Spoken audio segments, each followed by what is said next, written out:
Institute, and I'd like to welcome you to today's panel examining the aftermath of the Gaza war, the political and economic implications of the 7-week conflict, and the humanitarian challenges ahead, which are so very acute. We have an excellent group of panelists with us today: Khaled Elgindy of Brookings, Michael Koplow of the Israel Institute, and Joe Stork of Human Rights Watch. I won't say any more because our moderator, Matthew Duss, will be introducing them formally. But I do want to acknowledge our partner in making this panel possible, the Foundation for Middle East Peace and Matthew Duss. MEI has often collaborated with FMEP and the former president, Phil Wilcox, over the years. But this is the first time we've had a chance to work with Matt, and I think the outcome shows that it's going to be a very constructive relationship. So we're looking forward to doing a lot more with FMEP. Just a little bit about Matt. Before joining FMEP, he was at the Center for American Progress as an analyst, where he worked on Middle East policy and U.S. national security. He's a major blogger, and he tweets extensively, and you can follow him on Twitter at Matthew Duss. If you see him looking down at his phone during this event, do not take it personally. He's probably just crafting a tweet. I also want to acknowledge another big supporter of today's event and of many other events on the Arab-Israeli conflict, the George and Rhonda Salem Family Foundation. The family has been very active in supporting MEI's programming over the years, and we are very grateful and appreciative for their support. So I want to thank, in fact, George Salem, who's here with us today. Thank you all for joining us, and now I'd like to turn the panel over to Matt. Thanks, Kate, and thank you all for joining us this afternoon for this discussion. Again, my name is Matthew Duss. I'm the president of the Foundation for Middle East Peace. After 50 days of war, Israel and Hamas reached a ceasefire on August 26. In its most recent count, the UN Office for the Coordination of Humanitarian Affairs reports that 2,104 Palestinians were killed in Gaza, including 1,462 civilians, among them 495 children and 253 women. These UN numbers would mean that 69% of the total killed were civilians. Israel challenges these numbers, but the tabulation is ongoing. On the Israeli side, 66 IDF soldiers were killed, as well as 6 civilians inside Israel. Palestinian sources have put the cost of Gaza's reconstruction at nearly $8 billion. The key question for us today in this panel discussion is, what will it take to translate the current truce into an enduring agreement? What is the likelihood that the demands of the respective parties, Israel, Hamas, the Palestinians, will be addressed in future talks, including an end to Israel's blockade of Gaza and the disarmament of Hamas? Basically, the question, if I can put it in one sentence, is how did we get here, and how can we avoid getting here again? We have an excellent panel of experts with us this afternoon. To my right, Khaled Elgindy, a fellow at the Center for Middle East Policy at Brookings and a founding board member of the Egyptian-American Rule of Law Association. Khaled previously served as an advisor to the Palestinian leadership in Ramallah on permanent status negotiations with Israel from 2004 to 2009, and was a key participant in the Annapolis negotiations held through 2008.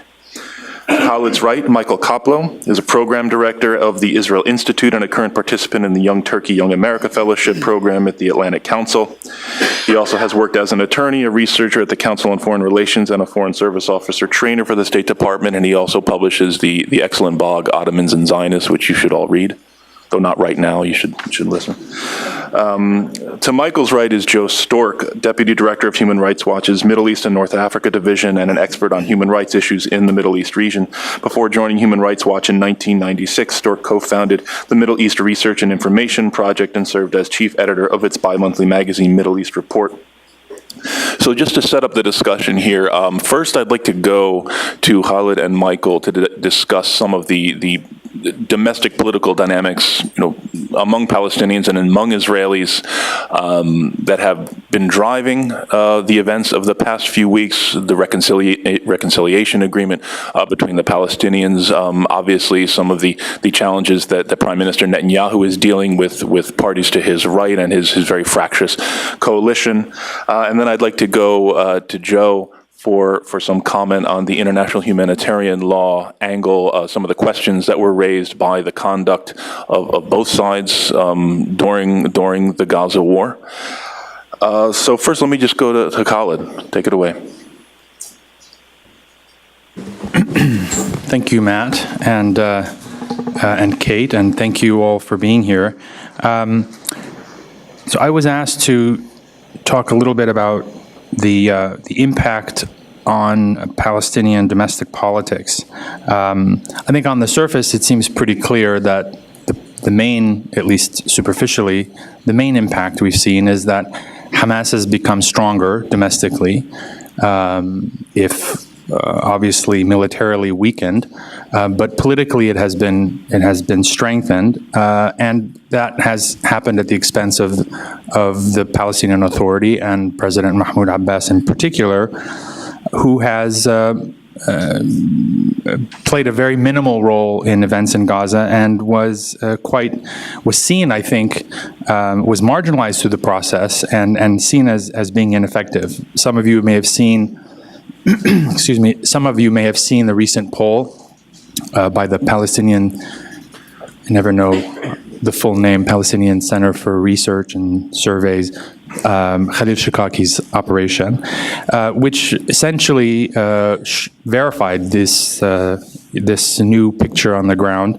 Hamas went from being very, very weak, probably the weakest it has ever been before the war, to being quite strong, at least having a very strong show of support, particularly by Palestinians in the West Bank, but also, I think, even within Gaza, it also holds true.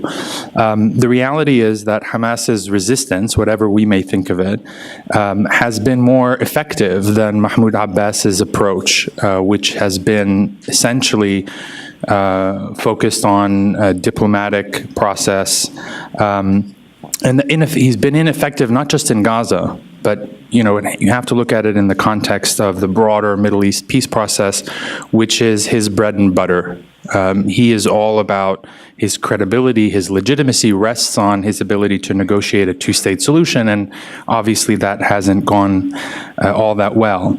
The reality also is that neither side, neither Hamas nor Fatah, has really delivered all that much on the ground in terms of services or governance, or even the broader goal of national liberation.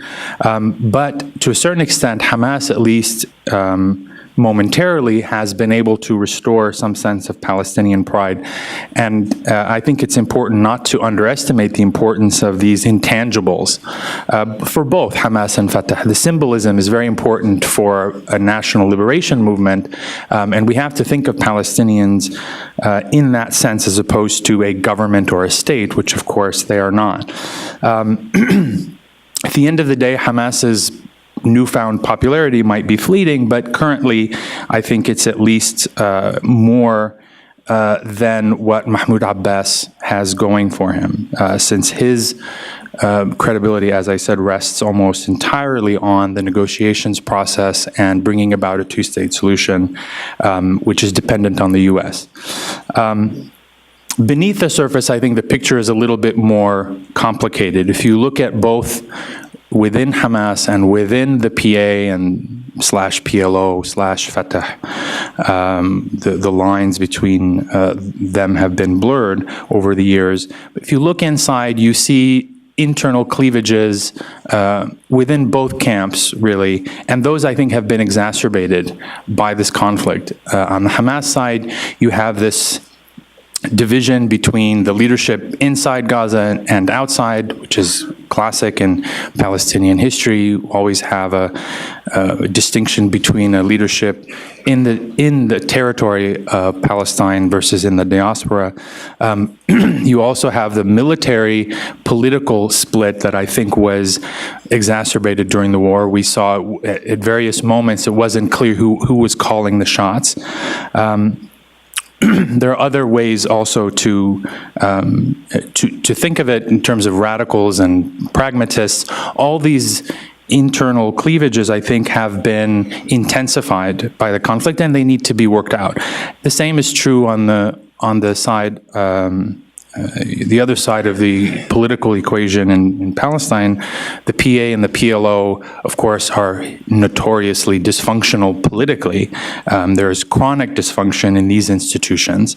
Fatah itself as a movement is in disarray. That has been true for a long time. But also, I think more specifically to the Gaza conflict, we've seen I wouldn't call it isolation of Mahmoud Abbas, but we've seen he's becoming a little bit more alone, I think, in his perspective, since he is so personally committed to a negotiations process that is dependent on the United States, whereas others in the inner circle of the PLO/PA leadership, I think, are beginning to realize that is a dead end. And so he is sort of the last remaining holdout in terms of the American-led peace process approach. So that's part of the part of the equation. So on the one hand, Hamas and Fatah have grown stronger or weaker vis-a-vis each other, but at the same time, I think both have been weakened in absolute terms, in terms of the broader Palestinian political arena. Now, that's problematic because we don't currently have viable alternatives to Hamas and Fatah. We've not yet seen a credible or viable third way, or however we want to term it. In that sense, I think we have to look at Palestinian politics in the context of broader Arab politics, and I think the trends within Palestinian politics very much reflect the trends in the broader Arab world, specifically Arab political dysfunction. I think the same sorts of contradictions and tensions that led to the what we used to call the Arab Spring, or what was the Arab Spring, also exists in Palestinian society. There's a crisis of legitimacy within the leadership. This, of course, is true across the region. There are dysfunctional or non-functioning political institutions or state institutions. In the case of the Palestinians, both the PA and the PLO. You have this generational divide where a new generation of leaders or a new generation has a very different set of demands and expectations than their elders have allowed for. And so all of this, I think, does not necessarily bode well, I think, for Palestinian politics. And it's one reason why I think we haven't seen a third intifada, because you do need political forces to actually make that, to be able to sustain a long-term uprising or mass mobilization of that sort. You do need a credible organizational structure on the ground, and for one reason or another, the two main groups, Hamas and Fatah, I think are not necessarily interested, or are interested in much more narrow parochial ways than would be needed for mass mobilization. So if I were still advising the Palestinians, which I'm not, but if I were, I would say that the priority now needs to be on internal, not on negotiations, not on resistance, but on fixing the Palestinian house, putting the Palestinian house back in order.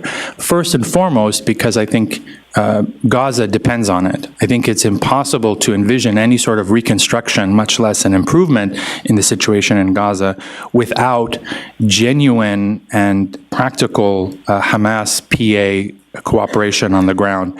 And we see that reflected in the ceasefire talks and in the terms of a ceasefire, where it's clear now, was clear even before the war, that there needs to be a return of the PA to Gaza in order to allow the borders to be opened, and that requires Hamas's consent in one form or another, if not their active participation and support. So Palestinian reconciliation and reconnecting Gaza and the West Bank, I think, is essential for Gaza to be able to survive, much less grow.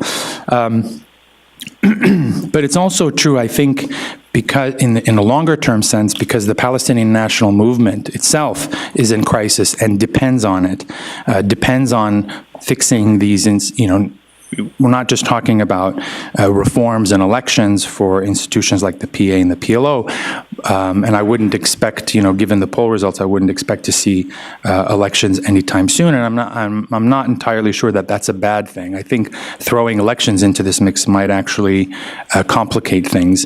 But what's actually needed is sort of a new Palestinian national consensus, and I would say that's probably equally true in the region. But since we're focused on, at least I'm focused on Palestinian politics, we need, the Palestinians need to rethink the basic assumptions of their national aspirations going forward. One interesting thing to point out, and I'll end on this note, is the reawakening of two important old/new Palestinian constituencies, first exacerbated, I think, or intensified by the Gaza conflict. The first is the Palestinian diaspora, which of course is the cradle of the Palestinian national movement, the refugee camps, but also the elites in the West and in the Gulf and elsewhere, and also Palestinian citizens of Israel. We've seen a new role. We've seen kind of this resurgence of Palestinian identity, among them a new sense of pan-Palestinian solidarity that was reawakened, I think, by the Gaza conflict. Both of those constituencies will need to be accommodated in one form or another. Maybe in the context of Israeli politics for Palestinian citizens of Israel, but certainly the diaspora, the Palestinian diaspora, has to be included in the rethinking of internal Palestinian politics, bearing in mind that Gaza is in many ways kind of a cross-section of the Palestinian, of the global Palestinian community, in that it is made up 60% of, or 60 to 70% are descendants of refugees from 1948. You have all the various political trends. So in many ways, Gaza is kind of a microcosm of the broader Palestinian national movement. Thank you, Khaled. Michael, just to set things up a bit, Khaled mentioned the recent poll that we saw showing Hamas having benefited by the war. I think we saw some similar things without drawing an equivalence on the Israeli side. I think, first of all, we saw, overwhelming public support for the war amongst the Israeli public as it was ongoing.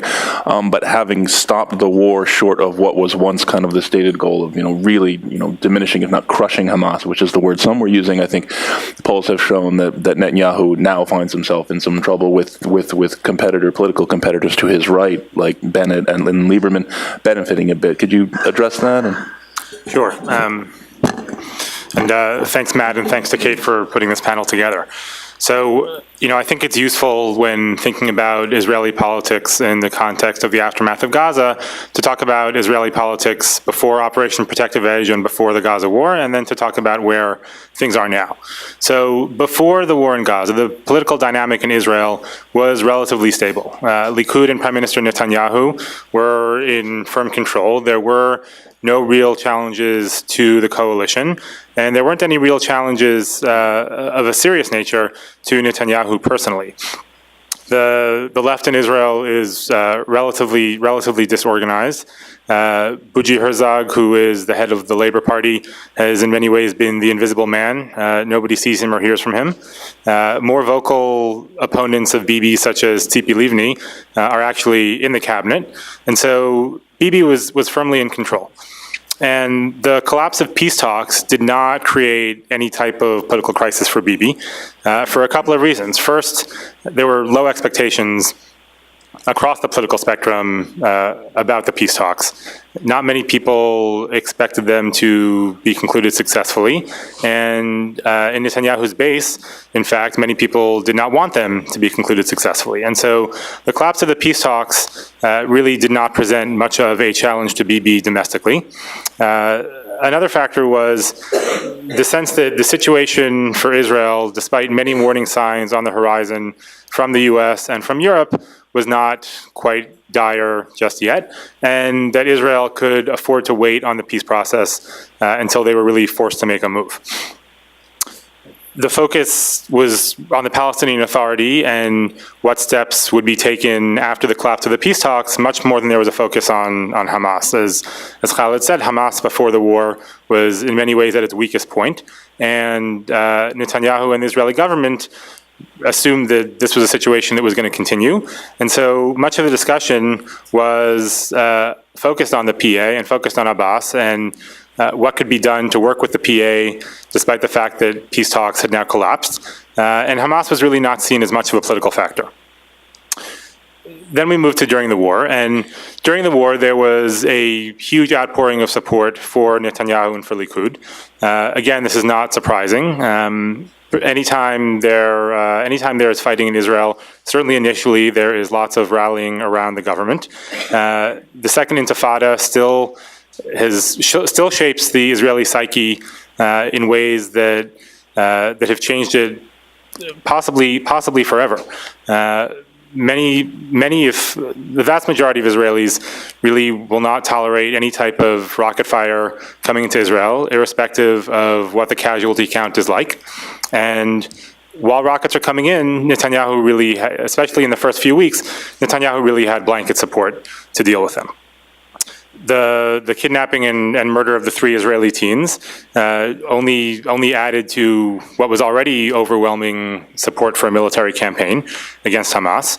And Netanyahu really used this to his advantage, and he sort of had a free pass initially on the shifting goals. Depending on what day it was, the goals were either to eradicate Hamas, to restore quiet, to eliminate tunnels. They were shifting as the war went along, and at least initially, Netanyahu was able to do this because of the overwhelming support that Israelis gave the government during war. As the war went on, and as Matt just referred to, Netanyahu's support dropped in a major way. It went from a high of about 82% down into the 30s. Now, in historical context, that's not so bad. Ehud Olmert at one point had an approval rating of 3%, but a drop of 50% is still not something that any Israeli leader likes to see. The reasons for this also were unsurprising. If you think back to 2012, the Israeli operation was relatively quick. It only lasted, I believe, 8 days. This went on far longer than I think most Israelis were expecting. It certainly went on far longer than Netanyahu himself was expecting. And crucially, the rocket fire continued. And as rocket fire continued, and as ceasefire offers were either rejected, broken, or lapsed, the Israeli public realized pretty quickly that Netanyahu had no long-term strategy, and that airstrikes were not going to be enough, and that possibly ground operation in the limited scope that Netanyahu undertook was also not going to be enough. And so there certainly was a sense towards the end that Netanyahu perhaps had not handled things in the ideal way. Now that the war is over, Netanyahu's position is a bit less stable. The politics are pushing things very much more to the right, and Netanyahu now has to deal with challenges both within his own party, within Likud, and with challenges from the right more generally. If you look at the polls that have come out over the past few days, it's clear that the right in general has benefited politically from the fighting in Gaza.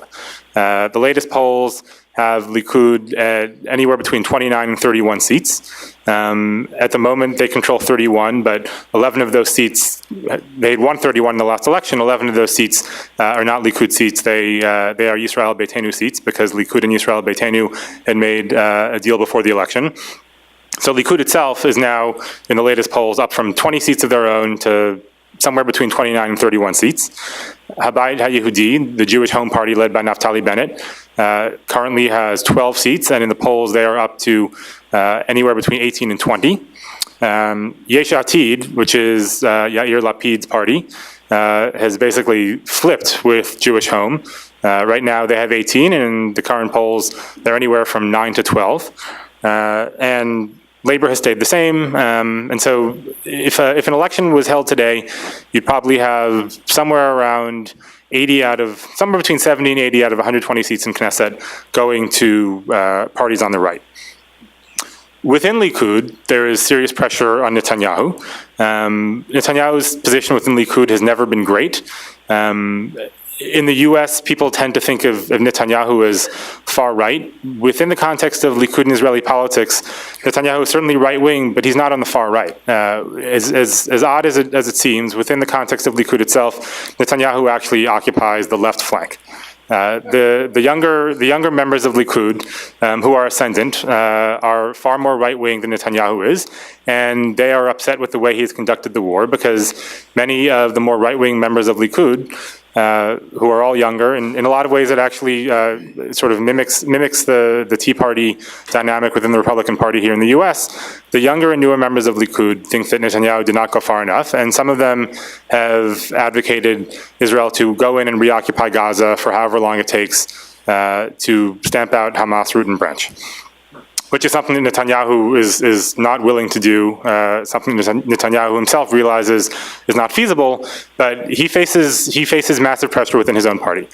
Dani Danon, who is the chair of the Likud Central Committee and who was the deputy defense minister until Netanyahu fired him the first week of the war for criticizing the government's approach, is convening Likud Party Congress later this month, where no doubt there will be nothing but lots of vocal criticism of Netanyahu and his conduct of the war. Outside of Netanyahu's party, as I mentioned, Habayit HaYehudi, Jewish Home Party, is much more popular now than it was. And Bennett is taking serious strides to capitalize on that. Yesterday, he announced that he would like to make changes to the party's constitution that will make it a more secular party, which is significant because he is looking to appeal to the wider Israeli right, and for the first time seems to believe that he actually has a shot at being the standard bearer of the right and perhaps even becoming prime minister.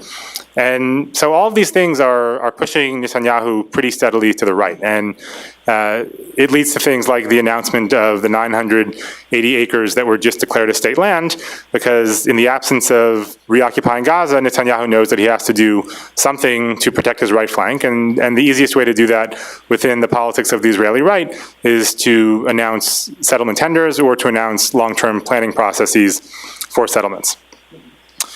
You know, in general, Israelis don't want to risk a Hamas takeover in the West Bank, and the aftermath of this type of war and this type of fighting generally make Israelis more hawkish and more security conscious than they would otherwise be.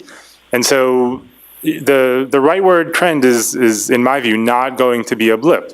Whenever the next elections are, and there's been wide speculation that they're going to be within the next year, whenever the next elections are, I have very little doubt that the right-wing parties are going to increase their share in the government, whether that means a larger share for Likud, or whether it means that Likud suffers at the hands of Habayit HaYehudi.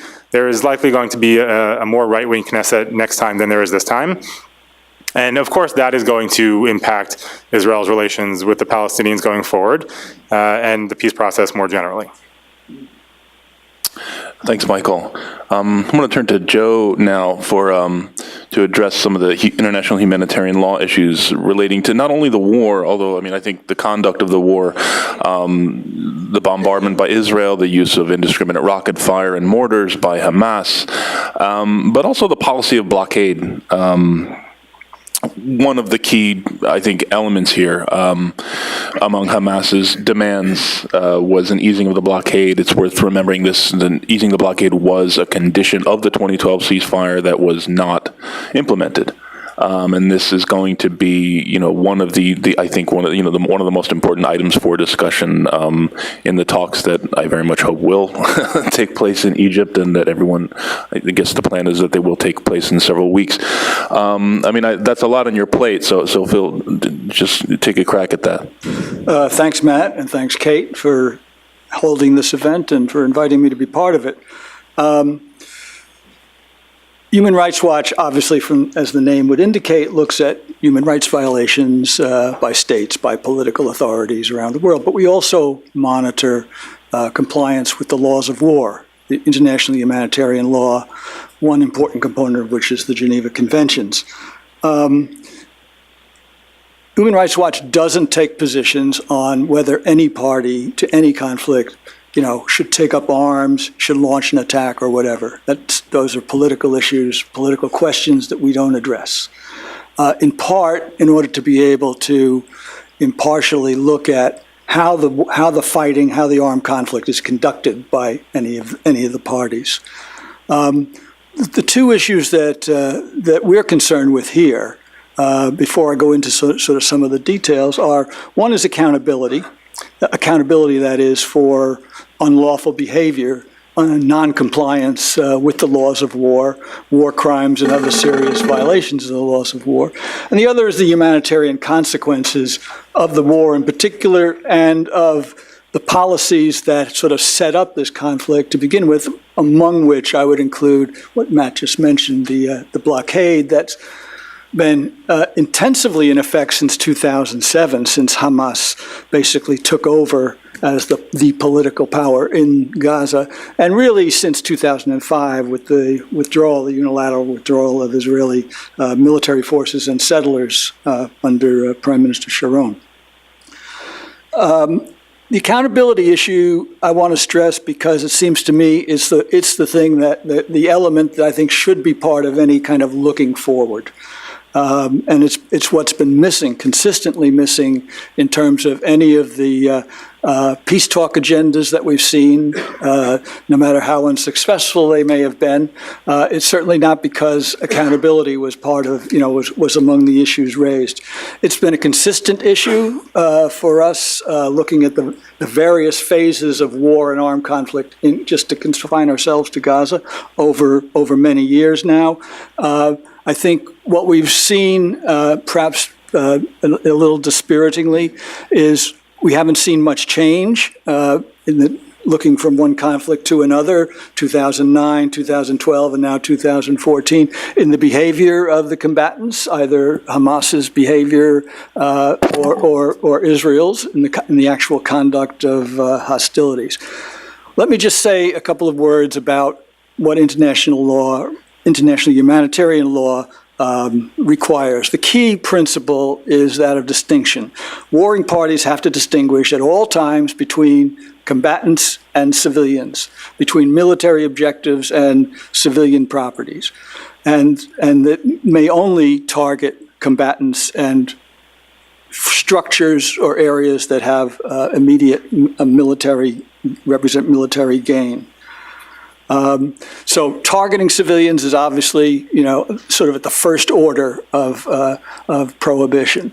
But then there are other areas, namely indiscriminate attacks. So there might be an attack where there is a legitimate military objective, either a combatant or a group of combatants, or a place, a structure, a building, an apartment building, for instance, where maybe arms have been stored, or where the adversary thinks arms have been stored, making it a legitimate target in itself, but where the harm to civilians, the use of the weapons that are used, the character of the fighting and so forth, results in making the attack essentially indiscriminate, so that many civilians are harmed. Humanitarian law understands, sort of from the get-go, that civilians are going to be hurt, civilians are going to be harmed, civilians are going to be killed. The point is to minimize that harm, minimize those deaths. So the parties to a conflict have to take, and to use the language of the conventions, all feasible precautions to avoid harming civilians. On the Palestinian side of the Hamas, and recalling also that the combatants in Gaza are not only Hamas, they also involve forces like Islamic Jihad, for instance, and some of the secular Palestinian parties. Obviously, the rockets launched into Israel were, first of all, the reason we would say those constitute a prima facie, almost a prima facie war crime in the sense of targeting civilians is because many of the groups that have launched these attacks have said they're attacking population centers, essentially. So the aim, they state, in many cases they've stated the aim as such. The types of weapons they're using are inherently cannot be guided or cannot be used in a way that could distinguish between military and targets and civilian areas, civilian structures or civilians. So there's sort of from the get-go, you have a situation where the kinds of weapons the Palestinians were using in the fighting, the attacks into Israel itself are, at the very least, inherently indiscriminate. And then the fight, in terms of the fighting, the combat that went on inside Gaza once Israeli forces moved in, and even during the air campaign, the issue of the extent to which Hamas did or did not take all, quote unquote, all feasible precautions in terms of carrying out military operations from heavily civilian populated areas. On the side of the Israelis, the IDF, the Israeli Defense Forces, the issue we have documented, and I'll go into a little bit of detail here, a couple of instances where it appears that civilians, individual civilians, were targeted, civilians who were trying to flee a combat zone, often at the instruction of the IDF. This is something we also saw in the previous conflicts in 2012 and especially in 2009.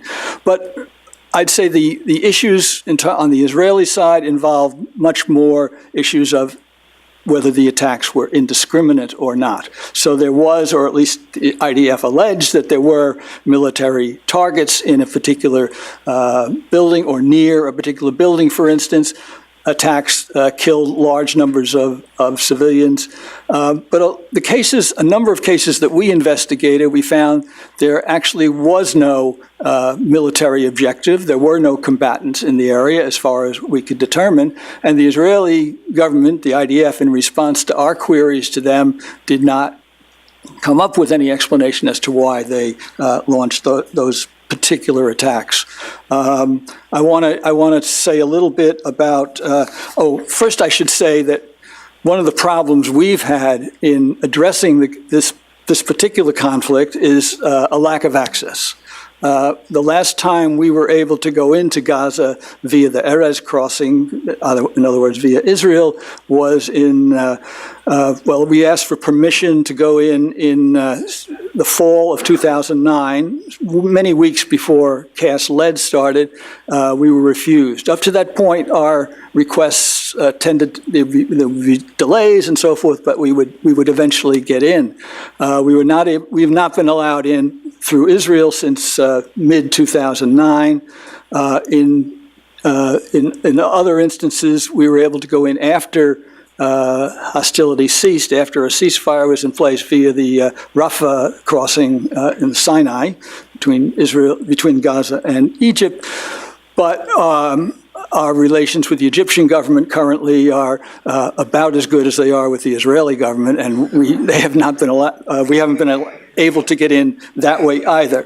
That obviously makes it much more difficult to do what we think is needed in terms of conducting an investigation where you actually get to the site of a possible crime or war crime, where you can evaluate the damage, the kind of damage, assess what kinds of weapons were used, make a judgment as to whether that weapon was appropriate under the circumstances, talk to witnesses, survivors, and so forth.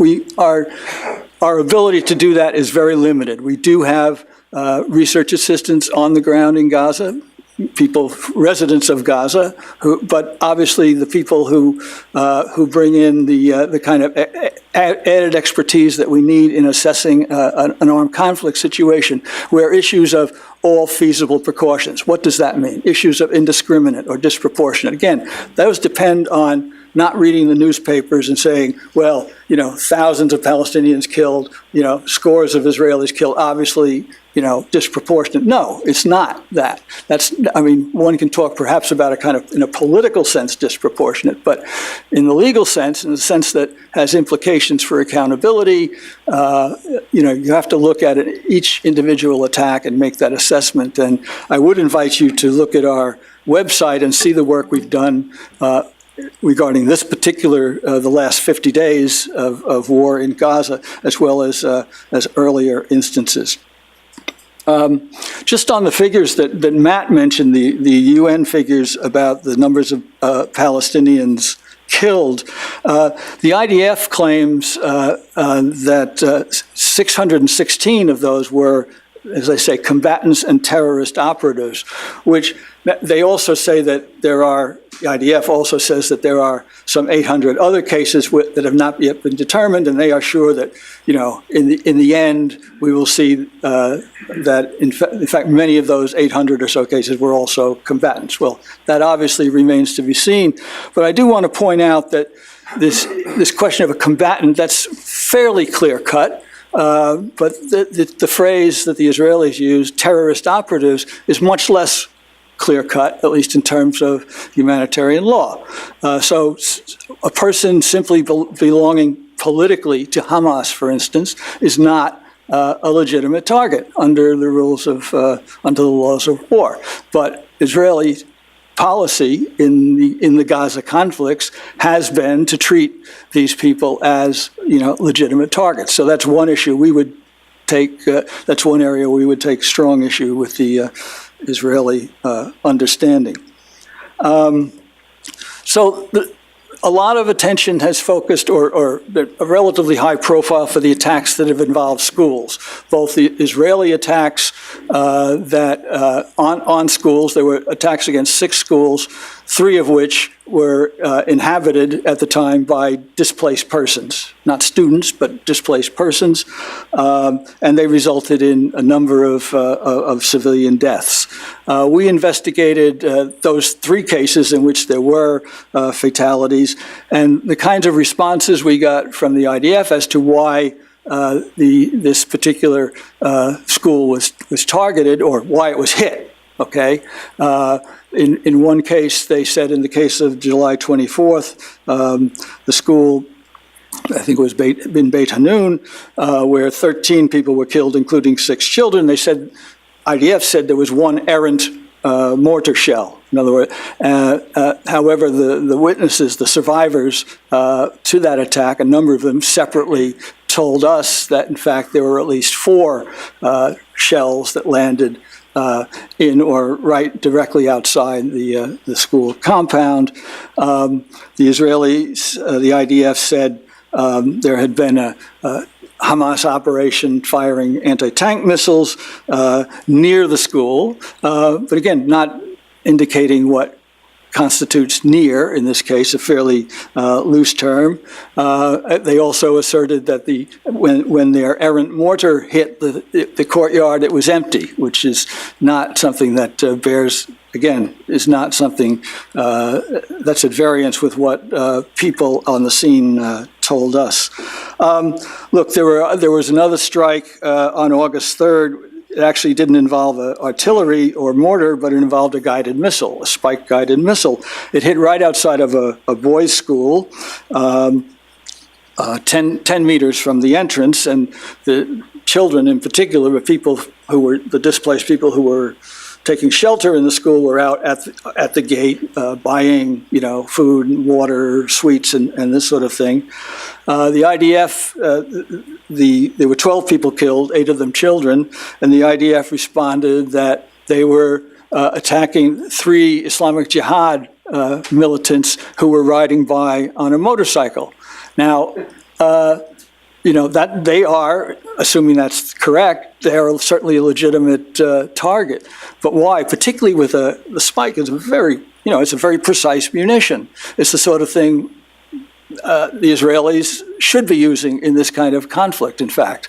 But why did they hit that motorcycle as it was passing directly in front of us instead of before it got there or after it had already, in other words, not ready to draw firm conclusions from what we know about this incident, but certainly it warrants investigation. One of the things that seems new in this particular conflict, again, looking at sort of Israeli practices anyway, is there seems to be more precise, and by precise I mean use of precise weapons to attack residences, homes, whereas certainly homes and residences and civilian structures have been damaged, destroyed in previous conflicts as well, but it was more from a consequence of use of artillery, which has a very wide damage radius, rather than precision weapons. But what we've seen is some precision attacks on, for instance, this isn't one that we investigated, but the Israeli human rights group B'Tselem did, where there was an attack on July 29th on a 4-story residential building in Khan Yunis that killed 35 people. There was no warning, as far as B'Tselem could determine, no explanation. They did learn that one of the residents was an operative, a political operative in the senior leadership of the Democratic Front for the Liberation of Palestine, one of the small non-Islamist, long-standing Palestinian political groups. Two questions at least. One, is he, by being a political operative, essentially, no known military engagements, was he a legitimate target? And then secondly, even if he was a legitimate target, it seems pretty clear that attacking this residence with such, devastating consequences, certainly at the very least would constitute an indiscriminate attack. Let me just say a word quickly about the humanitarian impact. I think back in 2012, the UN put out a report called Gaza 2020 that was sort of taking a forward look at if present trends continue. Again, this is in 2012. These are going to be the issues in terms of, housing units that are needed, schools that are needed, healthcare improvements, water, electricity, sanitation, et cetera, these issues. And one has to, when one looks not only at the human casualties, but at the destruction of homes, of schools, of the power plant, of the Gaza's one electric power plant. If 2020 hasn't been telescoped into 2014, I mean, we're looking at a society that has been under siege in the sense of this blockade, this rather strenuous blockade for many, many years now. Now, just to return to and I'll end here, the accountability question. I mean, the first principle is that individual states are responsible for the conduct of their residents, certainly of their armed forces, of their security forces. So in the first instance, under the sort of principle that the best justice is local justice, in this case Israel or the Palestinian Authority / Hamas should be undertaking these kinds of investigations of the conducts of their forces. Up until now, both sides, even though Israel, for its part, has a very well-developed military justice system, have really failed that test rather dismally. Given that, it seems to me the new element on the ground that may, at the very least, provide some sort of lever for some sort of improved behavior in this regard, in terms of addressing these alleged violations of the laws of war, frankly, is the International Criminal Court. Which is an institution that's been set up essentially to deal with situations where the states, which have the primary responsibility, either are unable or unwilling to carry out that responsibility. We're in a new situation politically in that since the last conflict in 2012, much less the ones that went before that, the Palestinian Authority could join could ratify the Rome Treaty, which would make it a party to the statute and therefore eligible to present cases, allegations for investigation by the International Criminal Court. That's something that They didn't have that capacity until a year or so ago, legally speaking, diplomatically speaking. Israel, while it signed the Rome Treaty back in 1999, has never ratified it and has indicated that it has no plans to ratify it.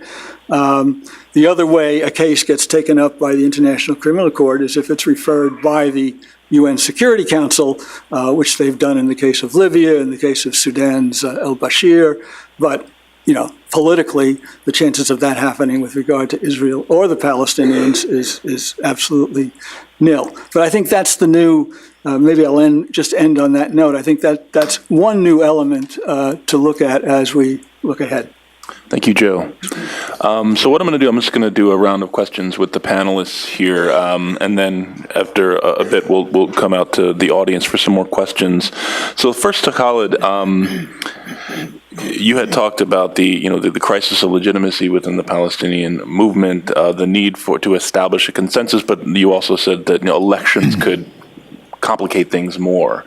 So I guess my question is how then to create that legitimacy, how to generate that consensus in the absence, what mechanisms other than elections really exist here?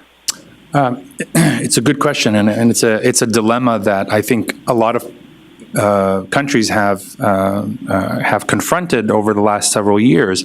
Do you hold an election first to determine how do you decide who gets to write up the rules of the game of the Constitution, for example? Should you hold an election first, or do you appoint a group that is somehow perceived as representative?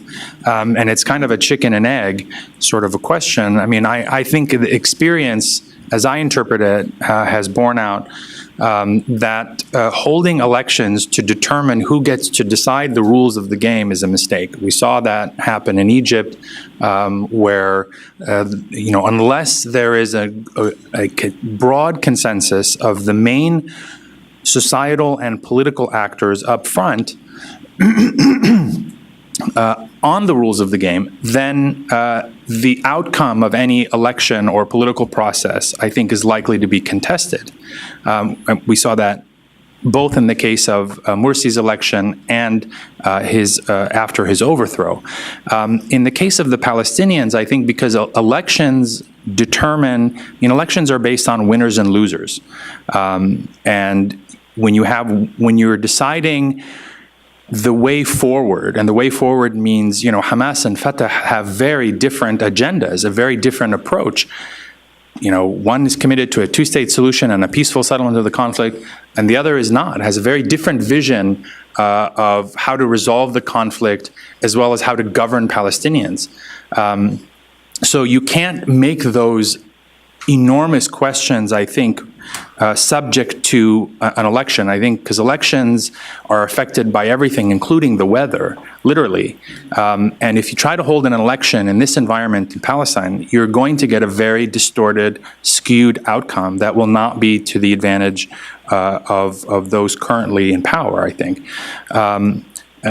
So on the one hand, you need the right conditions for an election, but you also need sort of broad agreement. The way the PLO has operated in the past, PLO is not a terribly democratic institution. It's operated on the basis of consensus, and that is a consensus of the main political factions. And that was true for the first half of the PLO's existence until 1988, and it hasn't been true since, because you have these major political organizations like Hamas and Islamic Jihad and a few secular groups who are outside of the umbrella of the PLO. And it's, Palestinians are now paying the price for allowing these groups to operate outside of the agreed upon consensual kind of national umbrella of the PLO. So on the one hand, the PLO claims to be the sole legitimate representative of the Palestinian people, but on the other hand, it doesn't include these major factions that have, in fact, some of them have won elections. So they clearly belong in the big tent of Palestinian politics, but they're not represented.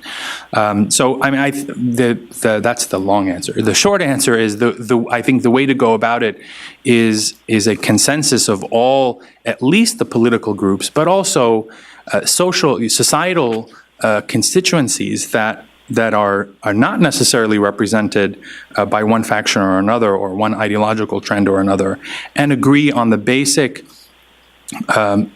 basic principles of the Palestinian national movement. What is the goal? You know, when you don't have a consensus, some groups are fighting for one state, some factions of the small f factions are working towards two states. Some are engaged in armed struggle. Others are engaged in nonviolent, peaceful resistance. Without a national, broad consensus on, you know, not just who leads, but where you're headed, what is the goal, and how we get there, then I think elections are meaningless. Elections can't determine, and they're not a substitute for a broader national consensus. So it's messy, and it may even seem undemocratic, but I think in this environment, it's essential to forge a national consensus based sort of almost on an intuitive sense of being representative. And I think it can be done. It's happened in the past in many contexts, but even in the Palestinian context. Thanks. Michael, stepping outside the domestic politics for a moment, I wonder if you could address, one of the interesting things here was the relationship between Israel and Egypt and the way that was managed over the course of several attempted and failed ceasefires. There was a really interesting piece in the Wall Street Journal a few weeks ago that talked about the closeness that's developed, such that it almost seemed like the U.S. was being, in a sense, cut out of these discussions.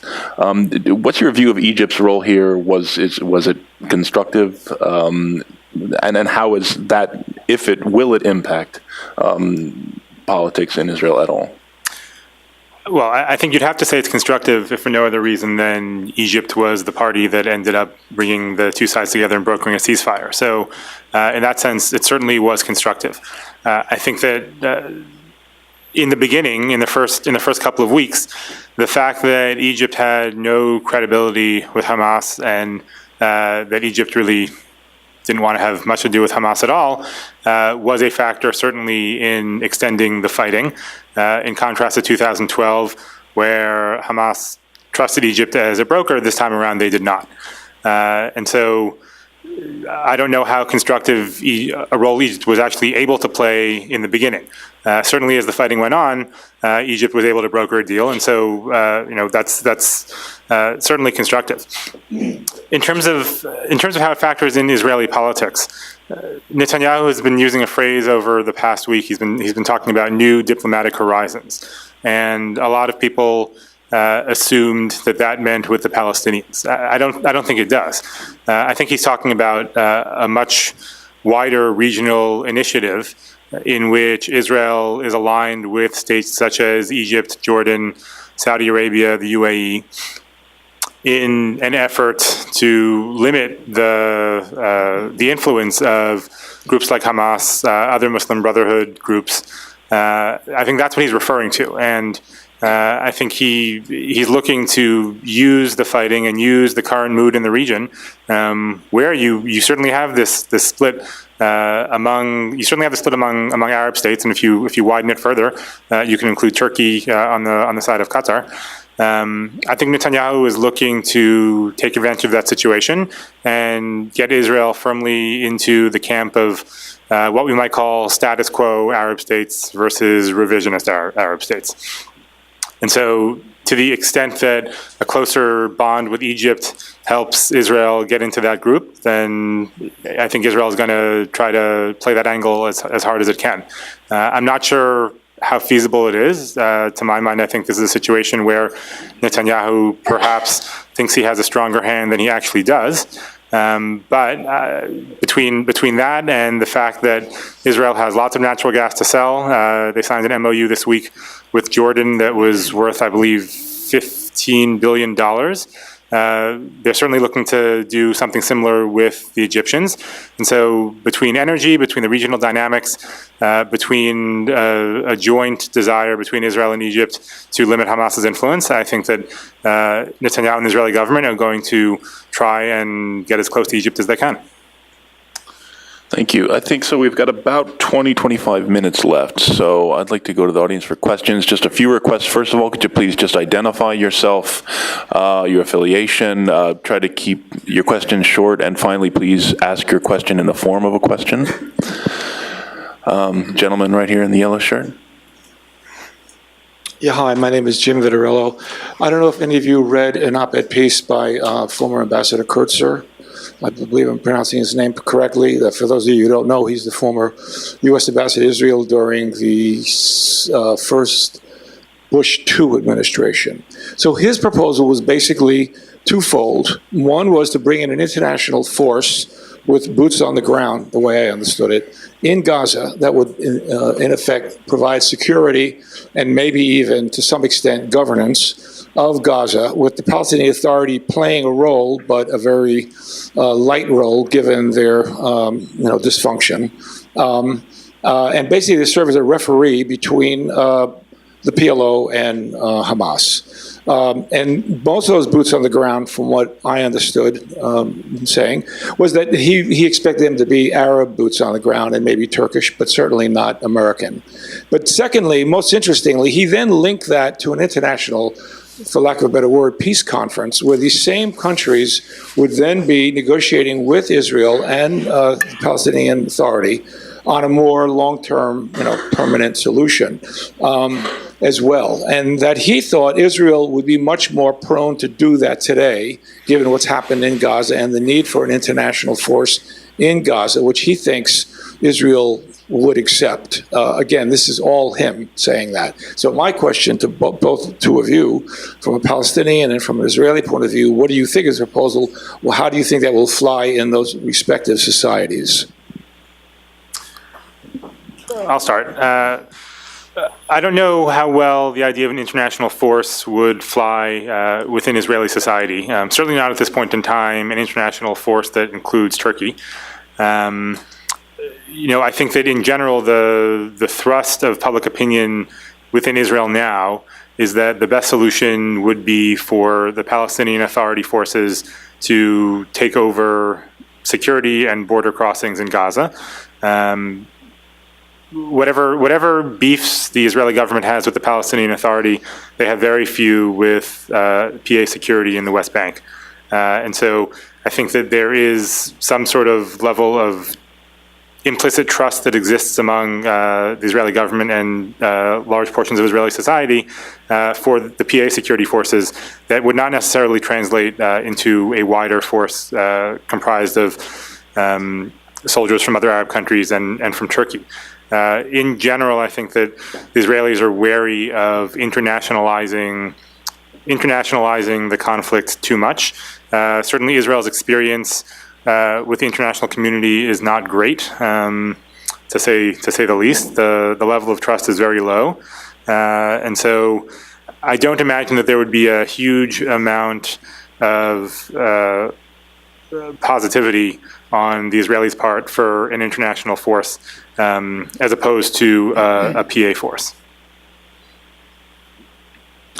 Just quickly, I think you could make the same argument on the Palestinian side. I think there's not a lot of incentive either by Hamas or by the PA to have an international force. Of course, it depends on the mission. First of all, I think there would be a lot of disagreement on the mission among the regional stakeholders, as well as the U.S. and others, not to mention the parties themselves. I can't imagine that there would be consensus. Hamas has said they won't accept an international presence. The PA, I think, has no incentive to accept an international presence that's involved in governing. That's the role of the PA. That was the whole purpose of creating a sort of Palestinian state in waiting called the Palestinian Authority. And in a way, it's kind of a setback for the idea of a Palestinian state. I think the problem with Palestinian governance is not that they don't know how to govern, it's that there is this lack of a basic national consensus. That's what's missing. It's an internal Palestinian conversation that isn't being had in the same way that the Egyptian conversation isn't being had and the Syrian conversation isn't being had. With obviously, there are different degrees of consequences, but that basic consent needs to be achieved by by various Palestinian groups. That's the impediment. I don't think it's a question of a technical know-how. Both Hamas and Fatah have governed both the PA and Hamas can govern. But even in security, both have shown that they're able to maintain security. The question about Israel's security relates to political goals and political objectives. So there's a political question. There's an outstanding conflict between Palestinians and Israel. There are issues that are unresolved. There's a blockade, there's an occupation, there are these issues. That is the source of insecurity and violence, not not primarily because of a lack of capacity, I would argue. There's a lack of will to maintain Israel's security because, well, one side has an incentive to harm Israel's security because of these ongoing issues. And so, unless the political issues can be resolved, I can't imagine, that it's not just simply a question of technical capacity, I think. Joe, did you want to address that? Yeah, I didn't see the editorial, but the way you presented it sounds not very realistic to me either. But I would point out there's one area where I think more shoes on the ground than boots on the ground, maybe. But in terms of the crossings between Israel and Egypt and Gaza, there's a security role in terms of and this would address the blockade issue, or it could address the blockade issue if you had not an international armed force, but an international team of experts who could, first of all, obviously be monitoring for the transit of arms, or obviously military equipment of military use, could be arranging for follow-up monitoring of dual-use items, and would basically, allow everything else in.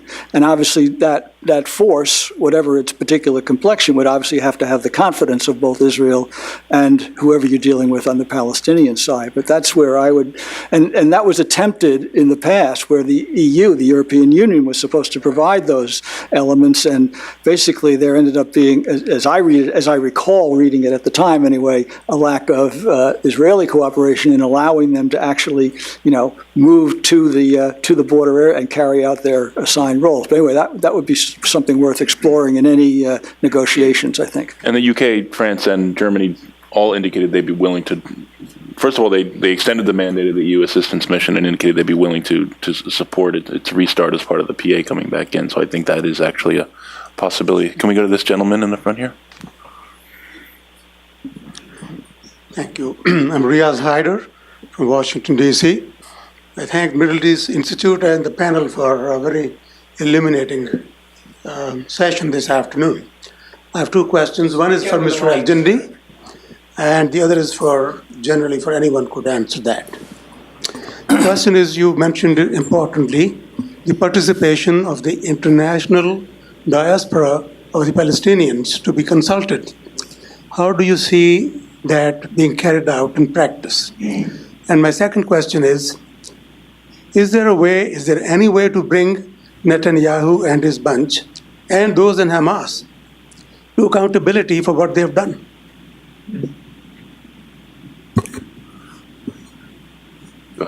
On the first question, there have been a lot of proposals put out there emanating from the diaspora or from inside Palestinian territory on how to reintegrate the diaspora into the conversation, at least if not into institutionally in the PLO. Bear in mind, the PLO began as a diaspora movement. That's where the Palestinian national movement, as we know it today, was essentially forged. Most of the current leadership in the PLO are themselves refugees. Mahmoud Abbas is not from the West Bank; he's from Safad, and it's first of all, there has to be the political will. Some people have proposed elections. It's very hard to imagine how an election can be held logistically in places like Lebanon and Syria for refugees. But again, I think it's not a question, the mechanisms are there. It's a question of a political will. In the same way that the PLO was convened without any territory, the PLO was created without a territorial base, it can be reinvented in a sense without that. So the mechanisms are out there. What isn't there, I think, is the political will by the current leadership, whether it's Hamas or Fatah or other factions, to reintegrate the diaspora institutionally, not on a individual basis. There are, of course, individuals from the diaspora who are involved, but more broadly, and that would take rethinking the PLO as an institution, which some people in the diaspora, that conversation is happening, I think, among a lot of Palestinian intellectuals in the diaspora, and to some extent inside the West Bank and Gaza, but not, it hasn't yet produced an outcome. Joe, did you want to address the second point? Well, on the accountability question, I mean, it's a very good question, and I tried to suggest in my talk that, perhaps the dimension of the International Criminal Court, it has a greater viability today. I wouldn't say it's a great viability, but it's a bit more today than it had been in the aftermath of any of the previous conflicts. But I think there are steps along these lines that individual states can take too, particularly states that are close allies of one party or the other. And certainly in the case of Israel's close allies, starting with the United States. For instance, there's a law on the books, the U.S. law on the books. It's usually referred to as the Leahy Law, after Senator Leahy, which basically says, units of an armed force or security forces cannot receive U.S. assistance or arms or funding or anything of the like if they've been credibly shown to be involved in in war crimes, serious violations of the human rights laws of war, et cetera. As I understand it, as I've been told, there's essentially, and those judgments, those assessments are supposed to be made in the U.S. Embassy, coming out of the U.S. Embassy in country X or country Y, and that there's essentially nobody in Israel, in the U.S. Embassy or consulate in Israel, that has been tasked with that. That would be worth following up on. That would be worth a congressional inquiry, or at least individual Congress people who are interested in these issues to sort of pursue this. And if it's true, to press to remedy that, so that there would be that kind of mandated reporting that might have some consequences. And I'm not looking here in terms of so much cutting off arms supplies as much as giving some incentives, in this case to the Israelis, to carry out more serious investigations and to hold their own officers accountable. All right. I do apologize in advance if I'm not able to get to you. I just want to get around the room a bit. I will come back up here, but let me go to this lady here on the aisle. Hi, I'm Dr. Caroline Poplin. I'm a physician. I'm a member of J Street. My question is for Mr. Koplow. You haven't talked about the U.S. when you were discussing domestic politics. You didn't mention the U.S. Does this right-wing and ultra-right-wing in Israel, they don't care what the U.S. thinks, or they assume that the U.S. will back them no matter what? I'm not sure that it's so much an issue of not caring what the U.S. think. Certainly, there's some on the far Israeli right who view the U.S. as antagonistic toward Israel. As absurd as that is. But within Netanyahu, his circle, and the government, I don't think it's an issue of not caring what the U.S. thinks. I think it's more of an issue of trying to figure out at what level the U.S. cares. And so, to the extent that the U.S. cares about something very deeply, you will see the Israelis hold off. I'll give you an example. Before the 2013 election, the Israeli government announced tender plans to build an E1, which is one of the most contentious areas of the West Bank. It's right next to Ma'ale Adumim, and building an E1 would effectively cut the northern and southern West Bank in half. I wrote at the time that was a plan that was actually never going to be implemented, because that is one of the U.S.'s clear red lines, has been for a while. And indeed, it was not implemented, and I don't expect it to be implemented. So on things like that, the Israeli government certainly cares about what the U.S. thinks. On other issues, the Israeli government, like other governments, if they think that they can get away with something without any real consequences, they'll do it. I don't think that makes Israel unique. Certainly, Israel, the relationship between Israel and the U.S. is a lot more complex, complicated, tight, whatever word you want to use, than the U.S.'s relationship with other countries, and so there's a lot more back and forth, and this red line gets tested far more often. But I certainly wouldn't say that in general, Netanyahu and other more mainstream politicians in the Israeli right don't care about the U.S. position at all. It's more a matter of testing the boundaries. This gentleman here in the blue shirt. Wait for the mic, please. My name is Herbert Grossman. I'm a retired judge.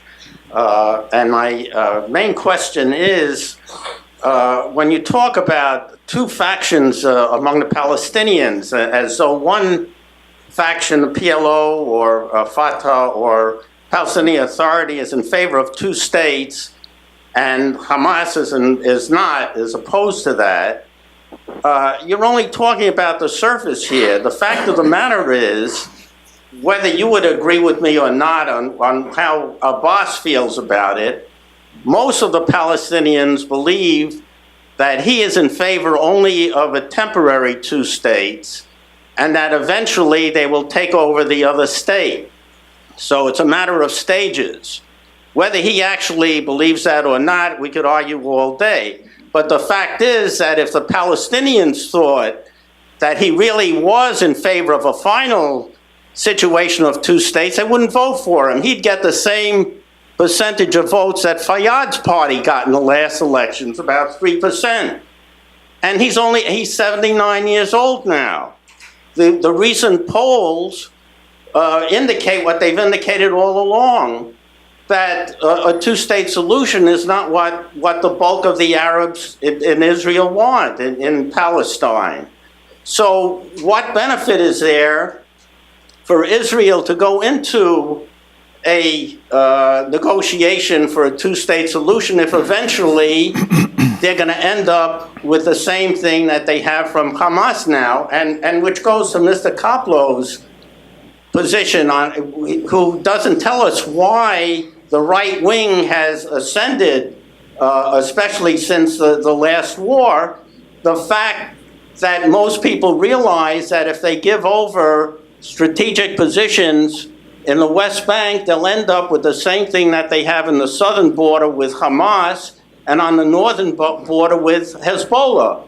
Rockets, tunnels, and artillery aimed at the coastal heartland of Israel. And the third thing to Mr. Stork is that everybody in this room, I'm sure, recognizes that Israel did everything it could to spare civilian casualties, and that Hamas, no, you can scoff at that. Please. But there was no... All right. Ladies and gentlemen, please. You can scoff at that, but everything they did, the knock-knock bombs on the roofs of houses, the calling off of airstrikes, everybody knows that. I mean, this stuff here really doesn't belong in this kind of discussion here. But you're picking on picayune little things, which and to talk about the international court, which would be loaded against Israel, is no solution at all. Okay, I'd like comments on that. I don't want to prolong this. Thank you. Okay, let's address that as you will. I'll take the first piece of that. I don't know that I would agree with the characterization that most Palestinians believe in two states in order to take over Israel eventually. The reality is, I think, more nuanced than that. I think on both the Israeli side and the Palestinian side, the two-state solution has always been a very precarious concept. In the mindsets of both sides, if they had their ideal way, they would go for one state, in their own definitions of what that means. For Palestinians, one state is one historical state of Palestine. There are Palestinians who are citizens of Israel, Palestinians who became refugees, Palestinians in the West Bank and Gaza. They're all Palestinians. I think the fantasy, the dream for Palestinians is to have a state single democratic state from the river to the sea. But there was a moment in which there was a broad political and even popular consensus to move away from that and say, look, if we as Palestinians are ever going to exercise self-determination, it will be in the context of a two-state solution. The two-state solution for Palestinians has always been the least worst option. It's not the best option. And that's why you see sort of a slim plurality that supports it. Over time, of course, if you measure support for a two-state solution, if you poll 1990, 1988, and poll it today, I think you find very different results, especially from younger generation. The younger generation says, look, you guys have tried to get two states. It didn't work. They had this whole experiment of Oslo and the PA, and it never went anywhere because Israel is not prepared to relinquish control. So there are basically, the question that you asked is, what incentive does Israel have? Look, the bottom line is what Palestinians are after is self-determination. And there are only two ways Palestinians can get self-determination. And that's in the context of two states or in the context of one state. So it's essentially a choice that Israel has. There isn't another way for Palestinians to have rights, to have citizenship rights, equal with other peoples in the world. Outside of those two, we have a one-state reality, but it is not one based on equality or based on rights. It's not based on self-determination. So if the two-state solution, which is a compromise from the standpoint of Palestinians, because in their view they have given up 78% of their historic homeland, if that compromise is rejected, which sounds like you reject, then there will ultimately be no choice for Palestinians to pursue if they ever want to have rights, and of course they do, other than to seek them through a one state, one man, one vote in one state, one person, one vote in one state. And it can be called Israel, it can be called Palestine, it can be called anything you want. But they will seek their rights one way or the other. And so it's up to Israel to decide, I think, which one it's prepared to accommodate. I think from how I understand Israeli interests, a two-state solution would be far more favorable to them than a one-state, which I think it would be an inevitability if the two-state solution is not possible. We just have a few minutes left here. If Michael and Joe just want to address any of that, or... Sure. On the question of the strength of the Israeli right, I believe I was relatively clear that it is due to security concerns. It's been that way since the Second Intifada, and I think that's the way it's going to remain. Israelis have deep security concerns. I think they're rightly held, and it certainly makes sense that they are going to be attracted to parties that address those concerns to the extent that Israeli voters want them addressed. That's not to say, though, that there is not a big chunk of Israelis who still are in favor of a two-state solution. Let's not forget that in the 2009 elections, the party that actually won the elections was Kadima. They won 40 seats to Likud's 39 seats. The reason that Tzipi Livni did not become the prime minister was because she couldn't put a coalition together. But the leading vote getter in 2009, which is not that far away, was the party that was running solely on a platform of the two-state solution. So I'm not sure that I would paint the situation in as dire tones as you do, but certainly security is paramount for many Israeli voters, and it does explain in the largest way the rise of the Israeli right wing. Joe, some final thoughts? Yeah, hard to know what to say. Obviously, we disagree about whether Israel did everything possible to spare civilians. I certainly don't think that's the case. And I'm not sure what you're thinking of in terms of picayune issues that I may have raised to illustrate the contrary. And then lastly, again, my point about the International Criminal Court is not that should be the end result, but I'm saying it's one of the purposes it can serve is as leverage for, in this case, the state of Israel or any other state where we're talking about wrongdoing that needs to be investigated, to pressure them to do what they should be doing in the first place. So again, apologize if I did not get to your question, but I want to thank our panelists and thank you all for being with us today.